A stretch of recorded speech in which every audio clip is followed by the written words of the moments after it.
Welcome Drift fans to another episode of Formula Drift Insider. I am Ryan Sage, and on this week's show, we'll be digging into this weekend's event at Road Atlanta by discussing what we can expect. We'll also go behind the scenes with JTP in Long Beach after his horrifying wreck and show how his team was able to get him back to the grid and into the top 16.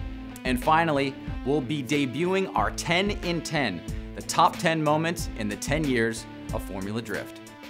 First, let's start with the infamous track Road Atlanta. Road Atlanta has a special place in the hearts of Formula Drift staff, drivers, and fans because it is the first track that was ever drifted in the series. In fact, the folks at Road Atlanta had such foresight that it was them in particular that paid and constructed for what is now famously called the horseshoe or the keyhole.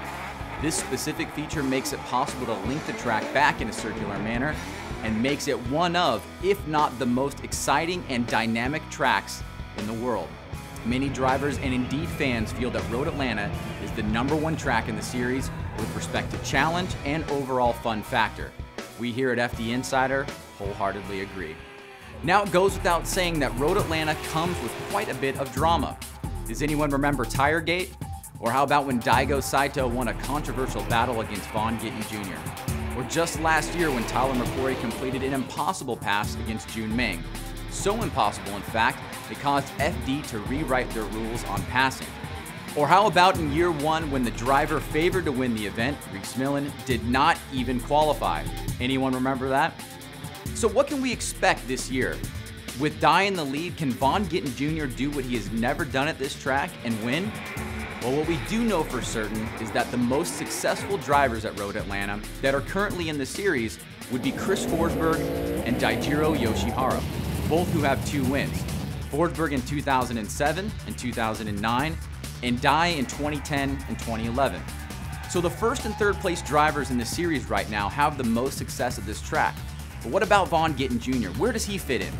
Well, Vaughn came close in his championship year in 2010 with a 2nd place finish. But before and after that, Vaughn has not reached any better than top 4, and even that was all the way back in 2004. And what about Justin Pollock? He won this event last year and was dominant in the first third of the series in 2012. Have the tables turned for the 2 Mustang brothers, or will JTP bounce back and reclaim his win? Well, we had a chance to go behind the scenes with Justin Pollock after his horrific accident in Long Beach, and we were along for the ride as his team miraculously got him back to the grid and a spot in the top 16.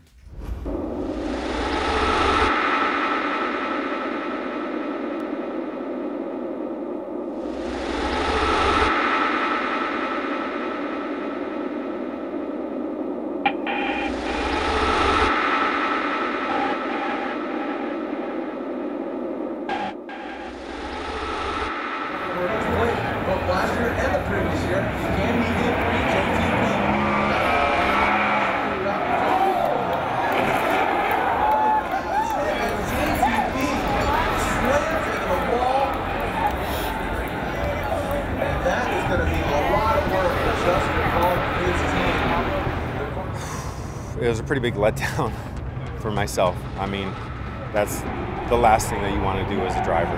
I was pushing it hard, and I knew that with this new qualifying format that you got to just come out swinging, and I swung like way deep, and just put the back end of the car way too close to the wall, way deep into the wall, and it swung me around. I stuffed the front end. I have a fantastic group of guys behind me. Falcon Tire, RTS, these guys are just a godsend. I mean, they're absolutely amazing to be able to take my mistake, rectify it as good as possible, and give me a possibility to, go out there and kind of redeem ourselves. Hopefully this will be one of those just trials and tribulations that we go through that just shows how strong of a team we have this year. I just want to, do whatever I can to make it worth their while.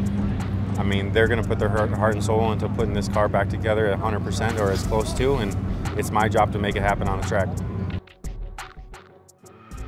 Well, in just a few short days, we will find out who will reign supreme at Road Atlanta.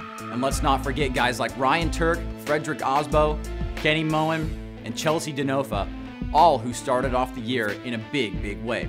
And of course, it's never complete without mentioning the Daigo factor. Now to finish up this episode, we go to our 10 in 10, our top 10 moments in FD's 10 years. Moment number 10. The paving of the horseshoe at Road Atlanta. This distinct and historical FD landmark allows the world's best drifters to compete on one of the most unique tracks in the series. And that's why it sits at number 10 in the FD 10 in 10 historical moments. Well, that is it for this episode. See you guys in Atlanta in just a few days. And as always, you can follow us on Twitter and Instagram and like us on Facebook. And if you have any questions for me, shoot them right here, my Twitter handle. Till next time.